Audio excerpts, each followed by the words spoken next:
Hello students, in this video we'll discuss chapter number 1 representation of geographical features. Student geographical features होते हैं plains, plateau, hills, mountains.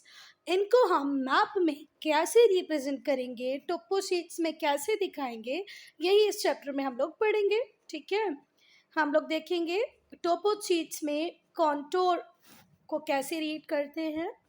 फिर हम steep और gentle slope में difference देखेंगे. ये होता है स्टीप स्लोप और ये होता है जेंटल स्लोप. ये वाला जो स्लोप होता है ना, इससे हम बोलते हैं जेंटल स्लोप. और वहीं पर इस तरीके से खड़ा स्लोप आ जाए तो ये कौन सा स्लोप होता है? Steep slope. ठीक है, यहाँ पर आप चढ़ाई कर सकते हैं, इजीली क्लाइंब कर सकते हैं. यहाँ पर क्लाइंब करना बहुत मुश्किल है, यहाँ पर भी क्लाइंब करना मुश्किल है. तो ये है जेंटल स्लोप और ये है स्टीप स्लोप. ठीक, कोई बात. चलो, फिर हम लोग आइडेंटिफाई करेंगे लैंडफॉर्म्स को थ्रू कॉन्टोर्स. टॉपर शीट में कॉन्टोर्स के थ्रू कैसे लैंडफॉर्म को आइडेंटिफाई कर सकते हैं, कॉन्टोर्स कैसे ड्रॉ कर सकते हैं.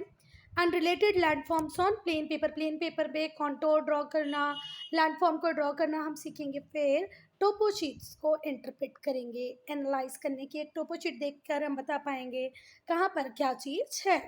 चलो, अब टोपोग्राफिक मैप क्या होते हैं बेटा? टोपोग्राफिक मैप का ही दूसरा नाम है सर्वे मैप्स. टोपोग्राफिक मैप को ही हम क्या कहते हैं? सर्वे मैप.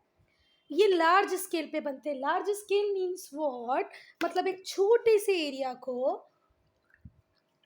ग्रेट डिटेल में दिखाने की कोशिश की जाती है.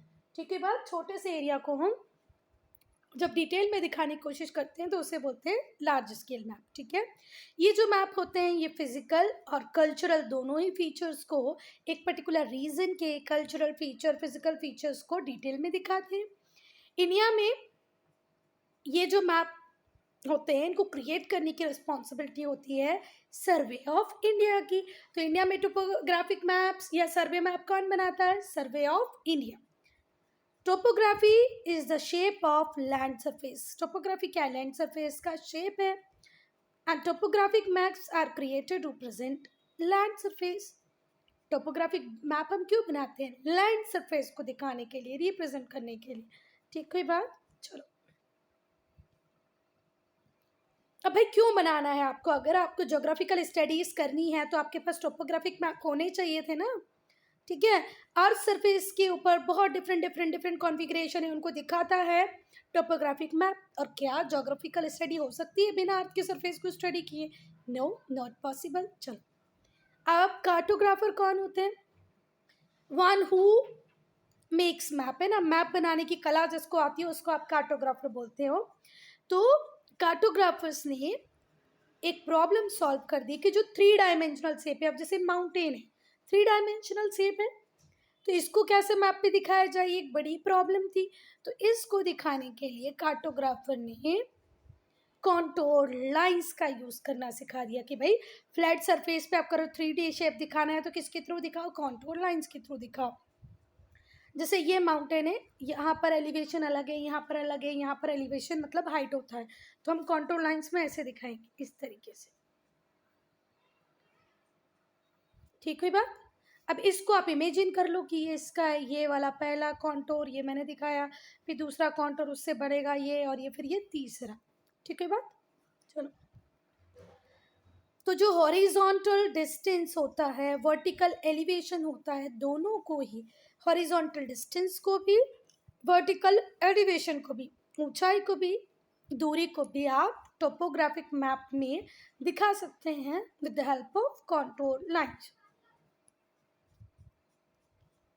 मॉडर्न मैपिंग सिस्टम की अगर हम बात करें तो मॉडर्न मैपिंग में टोपोग्राफिक मैप वो मैप का एक टाइप है जो लार्ज स्केल या तो डिटेल में चीज़ों को दिखाता है. ठीक है, मॉडर्न मैपिंग में topographic map is a type of map characterized by large scale. ठीक है, बहुत सारी डिटेल आपको इसमें देखने को मिलती है. देखो यहाँ पर दिखा ना, cartographer a person who draws map. Contour lines वो लाइंस होती हैं जिनको मैप में हम यूज़ करते हैं. Equal elevation, equal height. Elevation का मतलब होता है हाइट. ठीक है, इक्वल हाइट को दिखाने के लिए. जैसे ये रहा, यहाँ पर इस माउंटेन की यहाँ पर हाइट 20 मीटर है, यहाँ पर भी हाइट 20 मीटर है, यहाँ पर भी हाइट 20 मीटर है। तो ये जो कॉन्टोर होगा ये किसको दिखा रहा होगा? 20 मीटर को। इससे ऊपर आप जाओगे तो ये दिखा रहा होगा 40 मीटर को, मतलब यहाँ पर। फिर ये दिखा रहा होगा 60 मीटर को। तो इस तरीके का माउंटेन तो आप नहीं बनाते हो मैप में, इस तरीके की लाइंस बना देते हो, ठीक है मैम।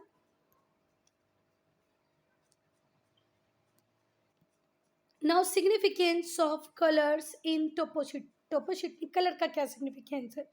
तो डिफरेंट फीचर्स को रिप्रेजेंट किया जाता है मैप में through different science, different symbols. जैसे टेम्पल के लिए इस तरीके का सिंबल यूज होता है, ठीक है। तो वैसे ही बहुत सारे साइंस और सिंबल का यूज होता है मैप में डिफरेंट डिफरेंट फीचर्स को दिखाने के लिए। For instance we can use colour, हम कलर को भी यूज करते हैं क्लासिफिकेशन के लिए। रोड की क्लासिफिकेशन के लिए कलर्स बहुत इंपॉर्टेंट पार्ट हैं किसी भी टोपोशीट का, क्योंकि डिफरेंट कलर रिप्रेजेंट करते हैं डिफरेंट फीचर्स, ठीक है बात। Different colour represent different features. Map में टोपोशीट में डिफरेंट डिफरेंट फीचर्स को शो करने के लिए डिफरेंट डिफरेंट कलर का यूज होता है। Each colour used in toposheet has its own significance, her colour की अपनी इंपॉर्टेंस है। The following table states physical as well as man-made feature represented by color। अभी हम देखेंगे पहला कलर हम लोग देखने वाले हैं ब्लैक। ब्लैक किस किस के लिए यूज होता है बच्चा? River bank, broken ground, dry stream वो नदियाँ जो सूख गई हैं, ट्री जिनका सर्वे हो गया है, height, number, railway line, telephone, telegraph lines, latitude की लाइन, लॉन्गिट्यूड की लाइन। ये होती है अर्थ। अर्थ के ऊपर हमने इमेजिनरी लाइन बना रखी है लैटिट्यूड और लॉन्गिट्यूड की। तो ये भी किससे शो की जाती हैं? ब्लैक से, ठीक है बात। चलो फिर ब्लू कलर किसको दिखाता है? वाटर बॉडीज को जिनके अंदर पानी है। ड्राई तो ब्लैक से दिखा रहे थे हम, water bodies which is having water currently, उनको आप ब्लू से दिखाएंगे। The word brackish return along some of the water bodies, इसका मतलब ये है जहां पर ये ब्रैकिश लिखा होगा वहां पर जो पानी है वहां पर सॉल्ट कंटेंट बहुत ज़्यादा है, पानी में नमक बहुत ज़्यादा है, ठीक है मैम। चलो तो ब्लू बेसिकली वो वाटर बॉडीज को दिखाएगा जिनमें एक्चुअल में पानी होगा। ग्रीन दिखाएगा आपको wooded and forest area, orchids बगीचे, स्कैटर्ड ट्री, शॉप्स। शब्स को दिखाना हो, दूर दूर फैले हुए ट्री को दिखाना हो, ऑर्किड मतलब बगीचा दिखाना हो, फॉरेस्ट एरिया, तो इसके लिए आप यूज करेंगे ग्रीन। येलो दिखाया जाता है ऑल कल्टीवेटेड एरिया, जितना भी कल्टीवेटेड एरिया जहाँ पर हम कोई ना कोई क्रॉप ग्रो कर रहे हैं वो दिखाएंगे हम येलो से। वाइट अनकल्टिएबल लैंड, वाइट किसके में होता है? अनकल्टी वो लैंड जिस पे आप कल्टीवेशन नहीं करें, मतलब कुछ भी फसल नहीं ग्रो कर रहे हो, वो उसको दिखाओगे वाइट से। फिर आएगा ब्राउन। तो ब्राउन बेटा जो कॉन्टोर लाइन जो मैं शुरू से आपको बता रही हूँ कि हाइट एलिवेशन को दिखाने के लिए, मतलब हाइट ही एलिवेशन होता है, उसको दिखाने के लिए अगर आप कॉन्टोर लाइन बनाएंगे तो ये लाइन जैसे मैंने रेड से बनाई है वो किस कलर से बनी होनी चाहिए? ब्राउन से, ठीक है। उनकी नंबरिंग भी किसी से लिखी जाएगी? ब्राउन से। सैंड फीचर, सैंड हिल, सैंड ड्यून, रेत के जो इस तरीके से वहाँ पर क्रीजेंट टाइप के शेप नहीं बन जाते हैं, तुम लोगों ने देखा होगा मूवीज वगैरह में, रेत के जो पहाड़ बन जाते हैं उन्हें सैंड ड्यून्स कहा जाता है, वो ब्राउन से दिखाएंगे। रेड ग्रेट लाइंस दिखाएंगे रेड से, ईस्टिंग्स, नॉर्थिंग्स, और उनकी numbering, road, cart, track, road, cart, track, settlements मतलब झोपड़ी हो या बिल्डिंग हो, सब कैसे दिखाई जाएंगे? रेड से। बेटा जो प्रोमिनेंट सर्वे ट्रीज होते हैं उन्हें हम किस कलर से दिखाते हैं? ब्लैक कलर से। वो ट्रीज जिनका सर्वे हो गया वो ब्लैक से दिखाए जाएंगे। सर्वे ट्रीज के ऊपर नंबर डाल दिया जाता है उनकी ट्रंक के ऊपर। They serve as landmark and not allowed to be cut, उन्हें कट नहीं किया जाता, ठीक है। अब हम लोग देखेंगे कॉन्टोर्स और elevation, contours and elevation. Contours imaginary lines हैं जो ज्वाइन करती है उन प्लेसेस को जहाँ पर एलिवेशन सेम होगा। यहाँ पर भी अगर 100 मीटर का एलिवेशन है, यहाँ पर भी 100 मीटर का एलिवेशन है, मतलब हाइट 100 मीटर है और यहाँ पर भी हाइट 100 मीटर है, तो इन तीनों पॉइंट को हम जब ज्वाइन कर देते हैं तो इसी को बोलेंगे contour line, because they are showing same elevation with mean sea level. Mean sea level जो भी होगा उससे 100 मीटर की दूरी पर है, ऊंचाई पे हैं ये तीनों प्लेसेस। ठीक है बात। मैप शोइंग द लैंडफॉर्म, वो मैप जो लैंडफॉर्म शो करते हैं of an area bye contour, contour के थ्रू, उसे ही हम कहते हैं कॉन्टोर मैप। ये जो मेथड है रिलीफ फीचर को शो करने की, दिखाने की, कॉन्टोर के थ्रू, ये बहुत ही ज़्यादा यूज़फुल है, वर्सेटाइल है, बहुत ज़्यादा यूज़फुल है, बहुत ज़्यादा यूज़ होती भी हैं। जो काउंटर लाइंस होती हैं मैप में वो प्रोवाइड करती हैं हमें एक यूज़फुल इंसाइट कि आप किस तरीके से किसी एरिया की टोपोग्राफी को समझ सकते हो। Earlier ground survey and levelling method we use, पहले ग्राउंड सर्वे हुआ करते थे, लेवलिंग मेथड का यूज़ हुआ करता था कॉन्टोर को ड्रा करने के लिए, किसमें, टॉपोग्राफिकल मैप में। पहले आपको क्या करना पड़ता था बेटा, ग्राउंड सर्वे करोगे, आप क्या करोगे, ग्राउंड सर्वे, लेवलिंग मेथड का यूज़ करोगे कॉन्टूर को ड्रॉ करने के लिए। पर अब हमें इसकी ज़रूरत नहीं है, अब हमने फोटोग्राफी का इन्वेंशन हो गया है, एरियल फोटोग्राफी भी हो जाती है, तो आपको एग्जैक्ट बिल्कुल फ़ोटोज़ के थ्रू ही पता चल जाएगा, आपको लेवलिंग या ग्राउंड सर्वे करने की ज़रूरत नहीं है। इन्होंने जो कन्वेंशनल, जो बहुत पुराने टाइम से यूज़ की जा रही मेथड सर्वे और लेवलिंग, इसको मैपिंग, लेवलिंग, सर्वेइंग, इसको हटा दिया है, रिप्लेस कर दिया है। अब किसका यूज़ होता है, फोटोग्राफी का यूज़ होता है। henceforth these photographs are used in topographical maps, अब टोपोग्राफिकल मैप में वही फोटोग्राफ्स का यूज़ होता है। लेवलिंग सर्वे की ही एक ब्रांच थी जो रिलेटिव हाइट को एक चीज के कंपैरिजन में दूसरे चीज की हाइट कितनी है उसको मेजर करने के लिए लेवलिंग का यूज हुआ करता था। फिर से देखो, लेवलिंग ब्रांच है किसकी, सर्वेइंग की, जो डील करती थी किसमें, मेजरमेंट में, किसका, रिलेटिव हाइट, एक चीज के कंपैरिजन में दूसरी चीज कितनी ज्यादा लंबी है या छोटी है, इसको मेजर किया जाता था डिफरेंट पॉइंट पे, अबव और below the earth surface, earth surface के नीचे भी, मतलब गहराई में, ट्रेंच, आप लोग देखते हो ना, वो लड़का उस बोरिंग के गड्ढे में घुस गया, तो वो जो गड्ढा हुआ है, अगर वो नेचुरली कोई ट्रेंच बनी होती तो उसको ही नापते अगर हम, तो वो हो जाता आपका बिलो द सरफेस, और सरफेस के ऊपर तो आपको पता ही है माउंटेन, जैसे ये अर्थ है, ये अर्थ के अंदर गड्ढा हुआ है, इसको हम नाप रहे हैं, और अर्थ के ऊपर माउंटेन है, इसको नापने के लिए भी, इसको नापने के लिए भी पहले लेवलिंग का यूज होता था। तो जो लेवलिंग है वो मेजरमेंट करती है एलिवेशन को, ठीक है, कहाँ पर, वर्टिकल प्लेन पे, प्लेन सरफेस पे ऊंचाई को नापने का काम लेवलिंग के थ्रू होता था। अब हम बात करेंगे कॉन्टोर इंटरवल्स का। अब हम देखेंगे कॉन्टोर इंटरवल्स। बेटा कॉन्टोर इंटरवल्स वैसे तो बेसिकली कितना ही इंटरवल होता है इनमें, 20 का, अगर पहले ही 20 होगा तो दूसरा 40, तीसरा 60, मतलब इस तरीके से जाएगा। ये पहला, ये 20 का बना, 20 की हाइट को दिखा रहा है, तो फिर ये 40 की हाइट को दिखाएगा, फिर ये 60 की हाइट को, फिर ये 80 और ये 100, इस तरीके से होते हैं। ठीक है, चलो, तो कॉन्टोर्स कुछ इंटरवल्स पे ड्रॉ किए जाते हैं, 20, 50 और 100 metres above mean sea level, main सी लेवल से 20, 50, 100 मीटर की ऊंचाई में, इस तरीके से इंटरवल दे दे के दिया जाता है। ठीक है, और इसी को क्या बोलते हैं, कॉन्टूर इंटरवल। ये कांस्टेंट होता है किसी भी एक मैप में, कैसा होगा, कांस्टेंट, और जनरली इसको किस में ही एक्सप्रेस करते हैं, मीटर्स में।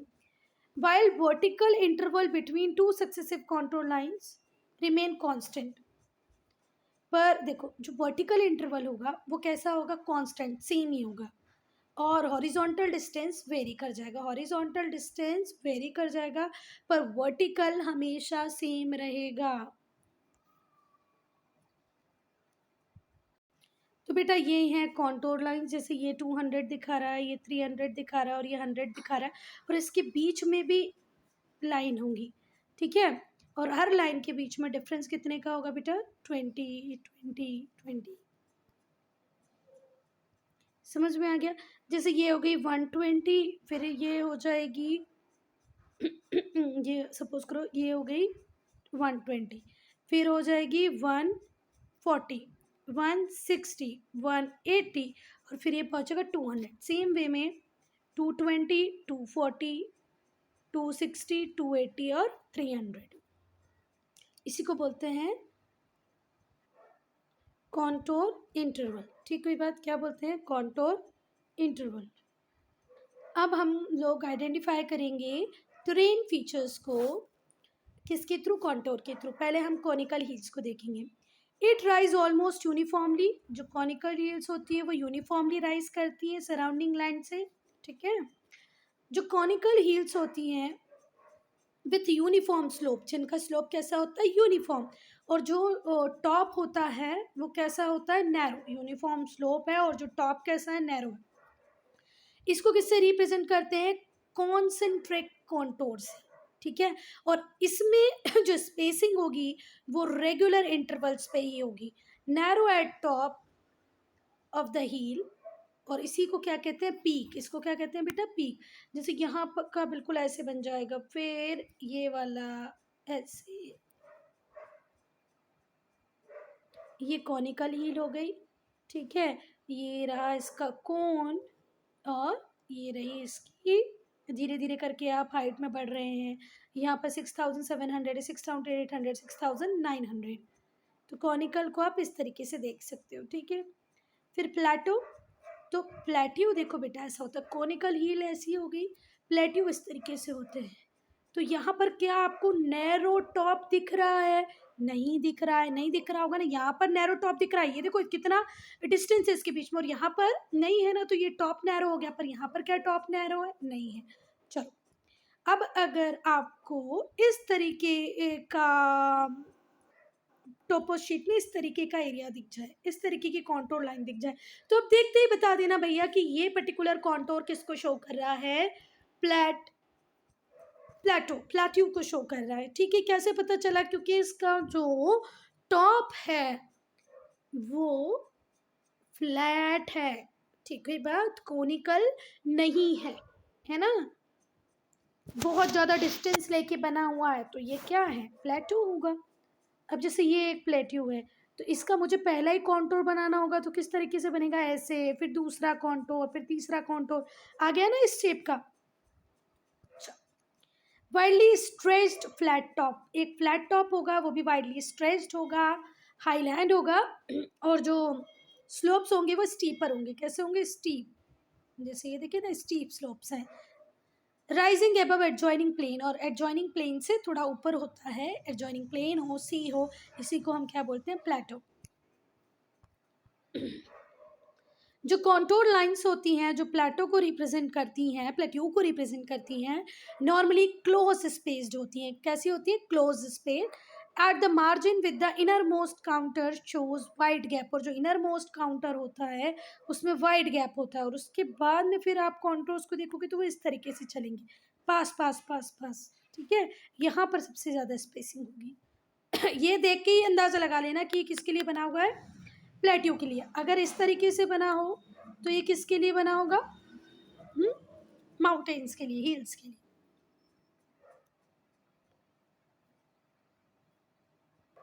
अब रिज क्या होती है बेटा, a ridge is long narrow range of hill, hills की एक नैरो रेंज को, लॉन्ग मतलब लंबी भी होगी, नैरो भी होगी, कुछ इस टाइप से, ठीक है। Quite steep and alternative peak and depression of valley, depression भी होगा, ये वैली भी बनती जा रही है, बीच में क्या बन रही है, वैलीज बन रही है, ठीक है, क्लियर होगी बात। और अब देखो ये इस टाइप का शेप अगर होगा तो ऑब्वियस सी बात है कि पानी यहाँ से बनेगा, बहेगा, तो ये क्या बन रही है, रिवर्स, रिवर्स वैलीज में क्या फ्लो करेंगी, रिवर्स। ये तो मैंने बहुत वैसे बना दिया, अरे यार सॉरी, देखो इस तरह से, इसको क्या बोलते हैं हम, वैली। इस वैली में से क्या फ्लो करेंगी बेटा, रिवर्स फ्लो करेंगी, ठीक है बात। तो रिज क्या होता है, फिर से सुनो, long narrow range of heels, long भी होगी और नैरो रेंज होगी हील की, quite steep with alternate peak होगी, एंड डिप्रेशन और वैली, बीच में क्या होंगे, डिप्रेशन। ये क्या है, depression. They usually separate river valley, किसको सेपरेट करते हैं, ये रिवर वैली इसको सेपरेट करते हैं, ठीक है। The contour and ridge, the contour of a ridge, जो कॉन्टोर बनता है रिज के लिए वो लॉन्ग होगा और नैरो होगा, इलिप्टिकल शेप का होगा, कैसा, लॉन्ग नैरो इन इलिप्टिकल शेप। जो लाइन होंगी वो एक दूसरे के पास होंगी दोनों साइड से, और इंडिकेट करेंगे कि जो स्लोप है वो स्टीप है, इस टाइप का, ठीक है। अरे ये देखो,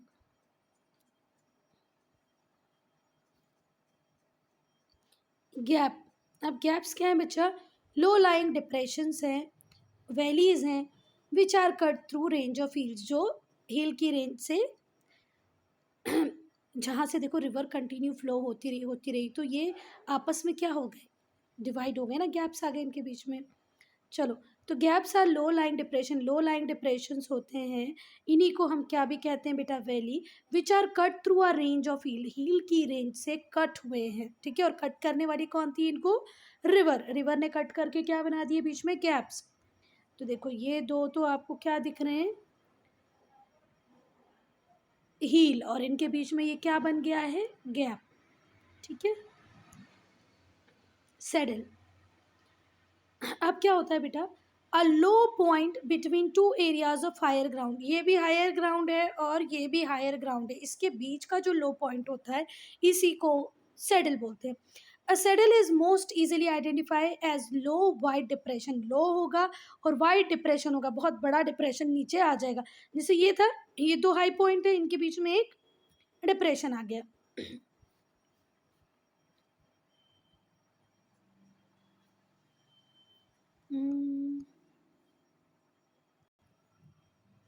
टू हिल टॉप्स और पीक्स के बीच में तुमने वो हॉर्स का सेडल देखा होगा ना, इस तरीके से बनता है, ऐसे यहाँ पर हम बैठते हैं, है ना, तो ये भी ऐसे ही होता है, यहाँ पर भी हील है, यहाँ पर भी हील है, और यहाँ पर क्या बन गया, डिप्रेशन।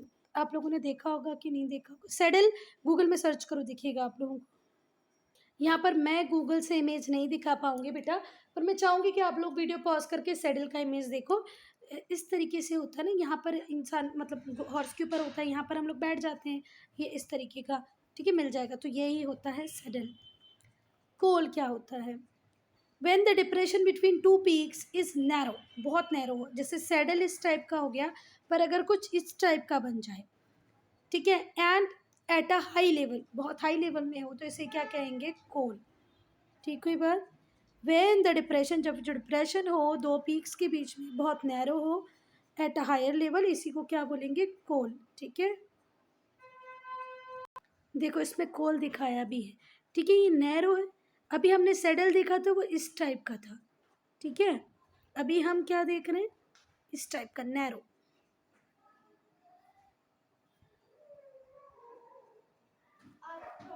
सेडल का पिक्चर नहीं है। अब बेटा माउंटेन्स को चढ़ के क्रॉस करना थोड़ा मुश्किल होता है ना, पर कई बार आपको नेचुरल वे मिल जाता है बिटवीन टू माउंटेन्स, ठीक है, दो माउंटेन है, इनके बीच में रास्ता आपको मिल गया है, तो उसी को हम बोलते हैं पास, ठीक है। A mountain pass is a low point between two area of higher elevation, ये एरिया हो गया हायर एलिवेशन के, इनके बीच में जो आपको डिस्टेंस मिल रहा है, लो पॉइंट मिल रहा है, इसी को हम क्या बोलते हैं, पास। यहाँ से आप आ जा सकते हैं, रोड बन सकती है, ट्रेड रूट बन सकता है, मतलब यहाँ से व्यापार वगैरह बिजनेस वगैरह हो सकता है, प्रोवाइडिंग अ रूट टू पास, और यही आपको रूट प्रोवाइड करेगा पास होने का, और to cross over other side of the ridge, इस रिज या माउंटेन के उस साइड अगर आपको जाना है तो ये रास्ते से आप कर सकते हैं, ठीक है। अब हम लोग देखेंगे कल्चरल फीचर्स को टोपोग्राफिकल मैप में। सेटलमेंट्स भले वो टाउन हो या विलेज हो, जहाँ पर बेसिक इंफ्रास्ट्रक्चर होगा, जैसे पानी, बिजली, रोड, ये तो मिलना ही चाहिए ना, तभी तो एक विलेज और एक सिटी प्रॉपरली सर्वाइव कर पाएगी। तो इंडिया में डिफरेंट टाइप की सेटलमेंट हैं, कई बार ये सारी चीज़ें हैं भी, और कई बार ऐसी सारी चीज़ें वहाँ नहीं भी, आज भी बहुत सारे विलेजेस हैं जहाँ इलेक्ट्रिसिटी नहीं है, बहुत सारे विलेजेस ऐसे हैं जहाँ पानी का कोई सोर्स नहीं है, औरतें बहुत दूर दूर तक पानी लेने के लिए जाती हैं। However in India there are several settlements without any of this service, बहुत सारे सेटलमेंट में ये सारी सर्विसेज है ही नहीं। अगर हम बात करें कुछ और फैक्टर्स की, जैसे security, availability of water, mining, industry, transport, climate, relief, ये डिस्ट्रीब्यूशन सेटलमेंट का जो डिस्ट्रीब्यूशन है, उसका जो पैटर्न है, उसको इफेक्ट करते हैं बेटा। आप, मैं, हम सब कहाँ रहना पसंद करेंगे, जहाँ ट्रांसपोर्ट भी मिलता हो, एक अच्छा क्लाइमेट हो, माइनिंग हो, जिससे कि वहाँ पर कुछ ना कुछ फैक्ट्री इंडस्ट्रीज डेवलप कर रही हो, एक सिक्योर माहौल हो, है ना, ऐसे ही चाहते हैं हम सब लोग, तो वहाँ पर हम लोग रहना पसंद करेंगे। अब एकदम फार एरिया है जहाँ पर डेजर्ट है, पानी की सप्लाई नहीं है, इलेक्ट्रिसिटी नहीं है, तो हम वहाँ रहना पसंद नहीं करेंगे। तो ये कुछ फैक्टर हैं जो आपके सेटलमेंट के डिस्ट्रीब्यूशन को, पैटर्न को अफेक्ट करेंगे, ठीक है। सेटलमेंट टेम्परेरी भी हो सकता है और परमानेंट भी हो सकता है। कुछ लोग कुछ जगहों पर थोड़े टाइम के लिए रहते हैं तो वो टेम्परेरी, पर कुछ लोग अपना जनरेशन से एक ही जगह पर रहते हैं तो वो हो गया परमानेंट। अगर टोपो मैप में आपको रेड कलर से दिखाना पड़ेगा किसको, आपको सेटलमेंट्स को। On a topo map all settlements are shown by red colour. किससे दिखाते हैं? रेड कलर से। जो size, the size of the symbol and size of style of letters used in the given data of the size of the settlement। अब मैंने यहाँ पर थोड़ी सी रॉन्ग रीडिंग की, उसको सुधारते हैं हम लोग, थोड़ा ध्यान से देखना बेटा। जो साइज होगा सिंबल का या जो स्टाइल होगी लेटर की, उससे आपको एक आइडिया लग जाएगा कि सेटलमेंट का साइज कैसा है, कितना बड़ा सेटलमेंट है, कितना छोटा सेटलमेंट है।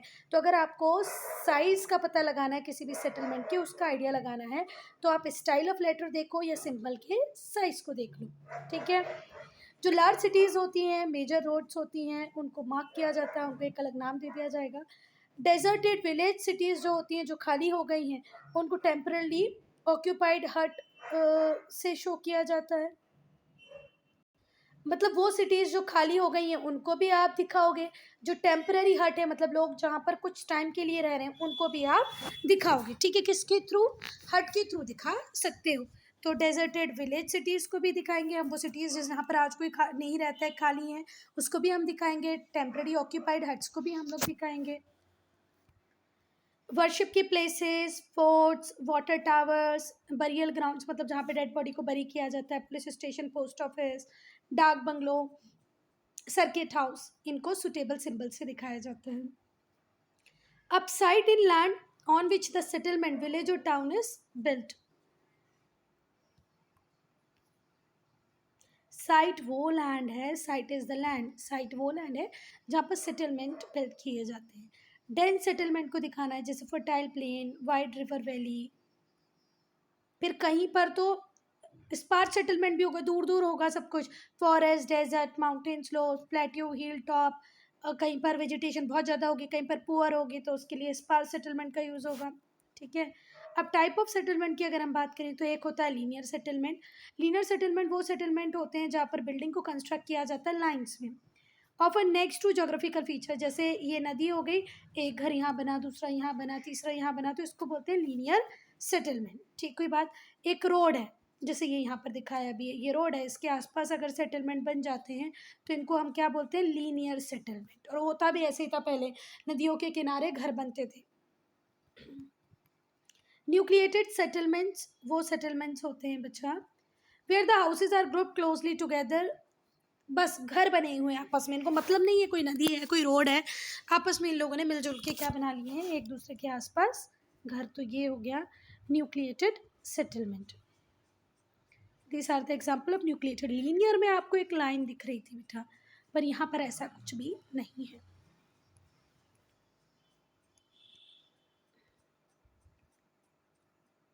अच्छा, सेटलमेंट क्या है? सेटलमेंट वो प्लेस है जहाँ पर कोई ना कोई रह रहा है। Central features like church, pub, village, green. New settlement that are planned often have nucleated pattern. जो नए सेटलमेंट होते हैं वो न्यूक्लिएटेड पैटर्न पे ही होंगे, ठीक है। New settlement that are planned often have nucleated pattern, ठीक है। नए गांव जो हम बसाने वाले हैं वो न्यूक्लिएटेड पैटर्न पे ही होंगे। फिर आता है डिस्पर्स सेटलमेंट। अब देखो, ना ही तो आप लीनियर हो, ठीक है, ना ही तो आप ग्रुप में बने हुए हो, ठीक है। अब आप डिस्पर्स्ड हो, एक सेटलमेंट यहाँ है तो दूसरा सेटलमेंट यहाँ है तो तीसरा यहाँ है, इसी को बोलते हैं dispersed. Urban where houses are scattered over the wide area. बहुत बड़े एरिया में कहीं कहीं कहीं कहीं घर बने होंगे, उसे हम बोलते हैं डिस्पर्स। देखो, एक यहाँ बना है, दूसरा यहाँ, तीसरा यहाँ, चौथे पांचवे भी हैं।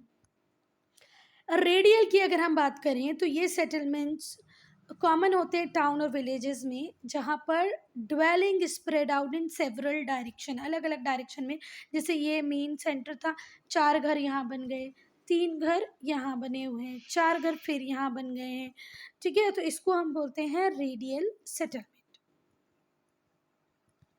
जो कि सेंट्रल पॉइंट के आसपास होंगे, which is either ground a big water body और मेनी रूट्स ज्वाइन टुगेदर। जहाँ पर डिफरेंट रूट ज्वाइन कर रहे होंगे, इसके आसपास यहाँ घर बन जाएंगे, ठीक है, या किसी वाटर बॉडी बड़ा सा तालाब है उसके आसपास घर बन गए, ठीक है। Urban settlements are settlement that are bigger than rural settlement, rural settlement से बड़े होते हैं अर्बन सेटलमेंट, ठीक है। यहाँ पर सेकेंडरी और टर्शरी एक्टिविटी होती है।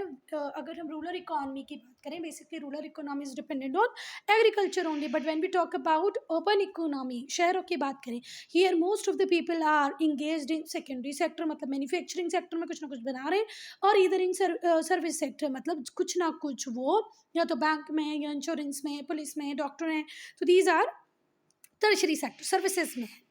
एग्रीकल्चर एक्टिविटीज़ कहाँ पर होती हैं बेटा? विलेजेस में, ठीक है। तो वहाँ पर रूरल इकोनॉमी, अर्बन इकोनॉमी बनी ही सेकेंडरी और टर्शरी सेक्टर से। एम्प्लॉयमेंट जो होता है अर्बन सेटलमेंट में यूजुअली होता है trading, manufacturing, banking jobs. Urban settlements are well connected, urban settlements well connected होंगे, स्कूल्स होंगे वहाँ पर, यूनिवर्सिटीज़ होंगी, हॉस्पिटल्स होंगे, सब सारी फैसिलिटीज़ ईजिली अवेलेबल होंगे, रोड्स होंगे जो नियर बाय विलेजेस को कनेक्ट करते होंगे, ओके। वाटर फैसिलिटीज़ वगैरह सब अच्छी होती हैं, इलेक्ट्रिसिटी होती है।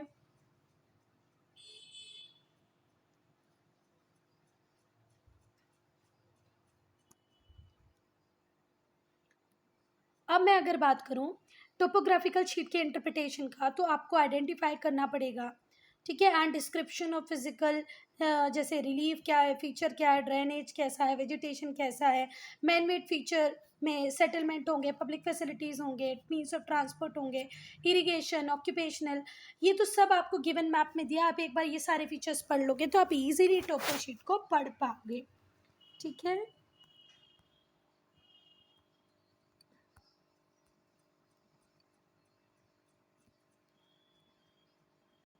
So dear student, you need to solve all these questions by your own, okay?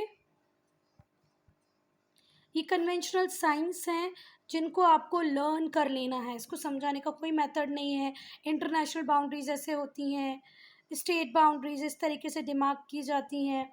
Submerged rock, पानी के अंदर डूबी हुई रॉक्स को इस तरीके से दिखाया जाता है। वेल, अनलाइन ट्यूबवेल्स को इस तरीके से दिखाते हैं। तो ये आपको लर्न करना है, इसमें मेरे समझाने का कुछ भी नहीं है। Post office, telegram office, combine, इन सबको इस तरीके से लिख के दिखाया जाता है मैप में, ठीक है। टीओ देखो, इसमें भी देख लो आप एक बार, कहीं पर दिख रहा है क्या? नहीं दिख रहा, ठीक है चलो। फिर रोड्स अगर अनमेटल्ड होगी तो उसको कैसे दिखाएंगे? कार्ट ट्रैक ऐसे होता है, ब्रिजेस इस तरीके से दिखाए जाएंगे। तो ये सब आपको लर्न कर लेना है, ठीक है। इसमें समझाने का कुछ भी नहीं है। Student, I am ending this video here only. If you have any doubt, any problem, to write in comment section.